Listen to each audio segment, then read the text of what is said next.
আওয়ামী লীগের সাথে এখনও গোপন সম্পৃক্ততার হাত রয়েছে সেনাপ্রধান ওয়াকারুজ্জামানের। সেনাপ্রধানের ভয়ে আছেন তিনি। হাসিনার সাথে গোপন ফোন আলাপ ফাঁস, একেবারে ফেসে গেলেন সেনাপ্রধান। উপদেষ্টা বানাও কিছুদিন আমি এক নজর পড়ে ফেলাই দিচ্ছি। আমার উপদেষ্টা লাগবে না, এই দেশটা আমার বাপের, আমার বাপ স্বাধীন করে দিয়ে গেছে। আমি জানি এই দেশ আমি কি এখানে তো শুট করে আমার উপদেষ্টা বানাতে গেছে। ওর একটা আমার কাছে গ্রামীণ ফোনের ব্যবসা দিয়ে একটা টাকা পর্যন্ত গ্রামীণ ব্যাংকে দেয় নাই। আমি 100 কোটি টাকা গ্রামীণ ব্যাংকে সম্প্রতি হাসিনার ভারতে অবস্থান ও ভারতের রাজনৈতিক কৌশল নিয়ে একটি প্রতিবেদন প্রকাশ করেছে হংকং ভিত্তিক সংবাদ সংস্থা এশিয়া টাইমস, যেখানে বলা হয় হাসিনা তার দীর্ঘ স্বৈরতান্ত্রিক শাসন টিকিয়ে রাখতে ব্যর্থ হওয়ায় এখন প্রতিবিপ্লবের কৌশল নিয়েই আগাচ্ছেন। আসসালামু আলাইকুম স্যার। জি আসসালামু স্যার, একটা বিষয় একটু স্যার জানাই রাখি আপনাকে। মাননীয় প্রধানমন্ত্রী এখন একটা বিষয় আপনাকে জানাইতে বলছেন স্যার। আনসার আন্দোলনে নেতৃত্ব দেওয়া ব্যক্তির নাম কাদের। তিনি মানিকগঞ্জের শিবালয় উপজেলার ষাটঘর তেওতা ইউনিয়নের ফজলুল হকের ছেলে এবং তেওতা ইউনিয়ন স্বেচ্ছাসেবক লীগের সাধারণ সম্পাদক। আনসারদের আন্দোলন যে শেখ হাসিনার প্রতিবিপ্লব ঘটানোর একটা ব্যর্থ প্রচেষ্টার ষড়যন্ত্র ছিল, এটা বাংলাদেশের জনগণ বুঝে গিয়েছিল।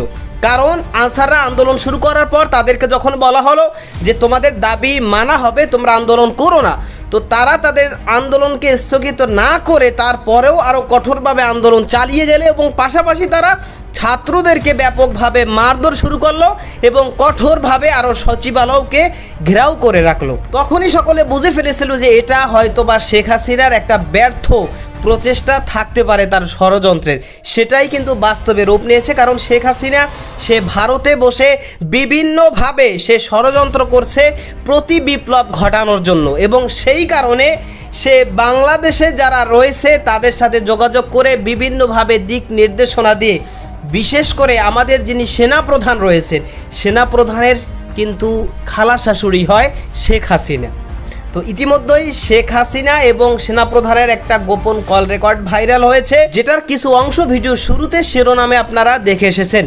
বিস্তারিত দেখবেন পুরো ভিডিও জুড়ে। বিষয়গুলো দেখার পূর্বে আপনাদের একটা অনুরোধ করব, যারা আমাদের চ্যানেলে নতুন আসছেন চ্যানেলটি সাবস্ক্রাইব করে অল ক্লিক করে বেল আইকনটি চালু করে দিবেন, তাহলে নিত্য নতুন পরিবেশন করা আলোচিত সংবাদগুলো অটোমেটিকভাবে আপনারা পেয়ে যাবেন। দর্শক চলুন আমরা দেখে আসি যে সেনাপ্রধান ওয়াকারুজ্জামানের এবং তার খালা শাশুড়ি শেখ হাসিনার সাথে যে ফোনালাপটা ফাঁস হয়েছে সেটা আমরা দেখার পূর্বে প্রথমে একটু দেখব যে শেখ হাসিনা ভারতে বসে বাংলাদেশে প্রতিবিপ্লব ঘটানোর একটা ব্যর্থ যে ষড়যন্ত্র করতেছে, এই বিষয়টা কিছু অংশ আমরা দেখে এরপরে আমরা ওই কল রেকর্ডটা শুনবো।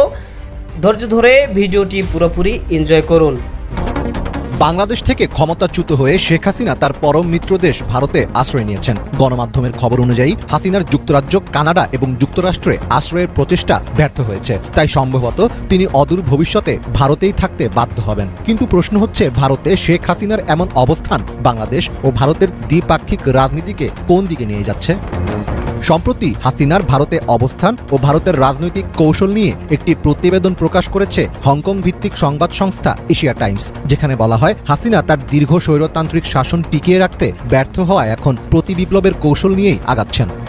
প্রতিবেদনটিতে বলা হয় হাসিনার দৃষ্টিভঙ্গি এখনও ভারতের ক্ষমতাসীন দল বিজেপি এবং তার হিন্দুত্ববাদী সমর্থকদের মধ্যেই ঘুরপাক খাচ্ছে। তিনি যদি পুনরায় ক্ষমতা দখল করতে পারেন, তাহলে বাংলাদেশ সহ এই উপমহাদেশে ভারতের জন্য বৃহত্তর রাজনৈতিক প্রভাব বিস্তার আরও সহজ হবে। আর এজন্যই দিল্লি সরকার এখনও অন্যদিকে না ঝুঁকে ধারাবাহিকভাবে হাসিনা এবং তার আওয়ামী লীগের পৃষ্ঠপোষকতা করে যাচ্ছে। প্রতিবেদনটিতে আরও বলা হয়েছে 2014 সালে নিজের ক্ষমতা দীর্ঘস্থায়ী করতে বিতর্কিত এক নির্বাচনের মধ্য দিয়ে ক্ষমতায় আসেন হাসিনা। সে সময় প্রধান বিরোধী দল বিএনপি নির্বাচন নিয়ে নানা অভিযোগ তুললেও ভারত সেটিকে আমলে নেয়নি। উল্টো সেই প্রতারণামূলক ভোটকে বৈধতা দেওয়ার জন্য ভারত তাদের কৌশল ব্যবহারের চেষ্টা করে। এরপর 2018 সালেও নজিরবিহীন প্রতারণামূলক নির্বাচন দিয়ে নিজেদের ক্ষমতা পোক্ত করেন হাসিনা।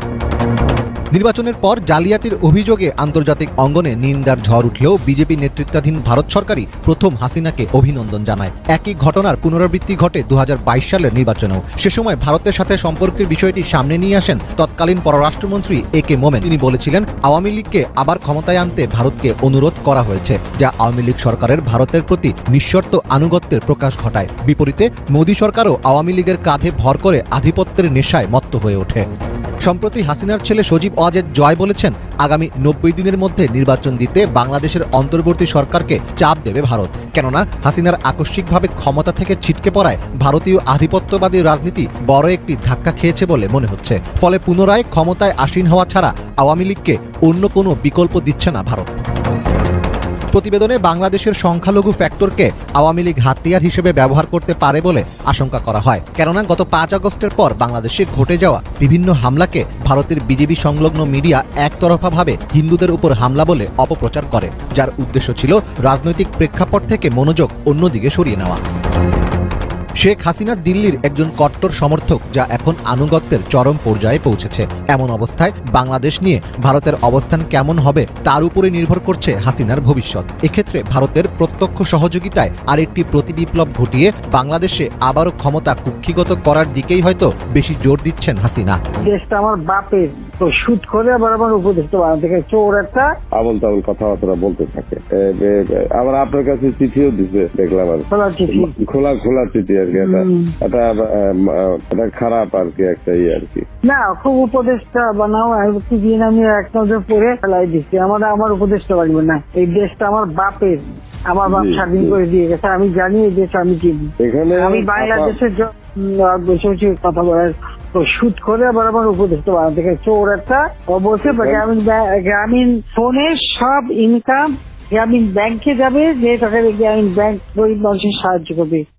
আর এই কথা করে আমার কাছে গ্রামীণ ফোনের ব্যবসা দিয়ে এই নিউজ একটা টাকা আজ পর্যন্ত গ্রামীণ ব্যাংকে দেয় নাই। আমি 400 কোটি টাকা গ্রামীণ ব্যাংকে দিচ্ছি, 400 কোটি টাকা।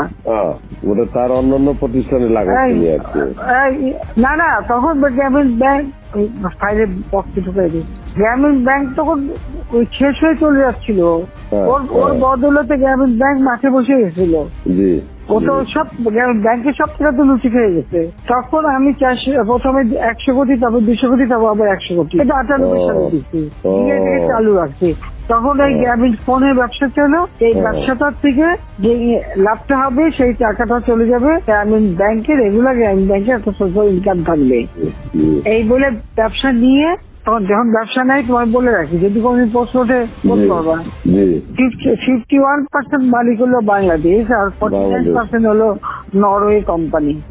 আর এখন যে দেখো সব সে ব্যবসা নরওয়ে কোম্পানির কাছে, তার নিজের কাছে বোধহয় 10% বা 15% মতন হয়তো থাকতে পারে, সমস্ত সে বেঁচে খেয়েছে। আর একটা টাকা কোনোদিন গ্রামীণ ব্যাংকে এখান থেকে দেয় নাই। আর আমরা সবচেয়ে বেশি ফ্যাসিলিটি তাকে দিচ্ছিলাম, রেলওয়ে, ফাইবার অপটিক ব্যবহার থেকে শুরু করে সবকিছুতে তাকে এক্সট্রা সুযোগ দেওয়া হয়েছিল।